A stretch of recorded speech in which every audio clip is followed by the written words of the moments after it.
देखु आज आज 3 मार्च मास 3 तारीख आज जमशेद टाटा जन्म दिवस अटे आम आपण मैंने जानी कि स्वाधीनता पर फाइनेंशियल स्ट्रक्चर को इंडिया रो ठीक करने रतन जी टाटा जमशेद जी टाटा बहुत अवदान रही अछि किंतु आमर ये जो लोकल मैनेजमेंट टाटा स्टील रो वर्तमान कलिंगनगर ऊपर ऑपरेट करूचंती सेमाने विस्थापन को आगे विनाश करिवारे चलचंती आदिवासी मानकर जो पीढ़ी अनुसार पीढ़ी जो चाकरी आमर मूल दाबी अच्छी से मूल दाबी को आमर एठिकार मैनेजमेंट प्रत्याख्यान करिछि सेतिपई आमे आज 3 तारीख दिन को जमशेद जी टाटा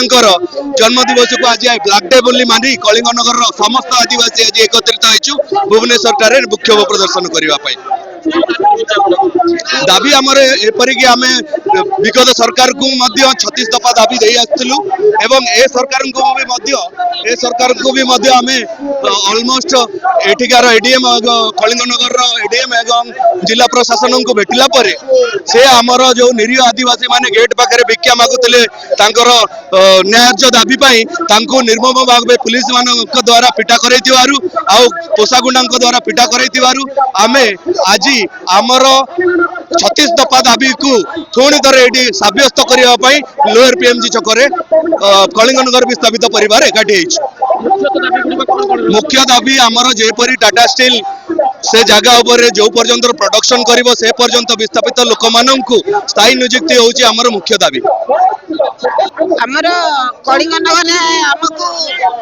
कंपनी सरकार मिसिकी हमको आमर जमी बाड़ी सब लुटी नहीं चंती आउ लोक को मारी चंती 13-14 जन को मारी चंती हाथ काटी के रखी चंती आज पर्यंत हमको न्याय मिली नहीं कि चाकरी भी मिली नहीं सेति पय हमें आज धारणा करूछु टाटा जो मैनेजमेंट विरोध रे आउ सरकार विरोध रे हमें विरोध करूछु सरकार भी हमको न्याय देई नांती जमी सरकार हम जमी बिकिछे कंपनी पाखरे सेति पई सरकार द्वार को हमें आज आसीछु आज हमें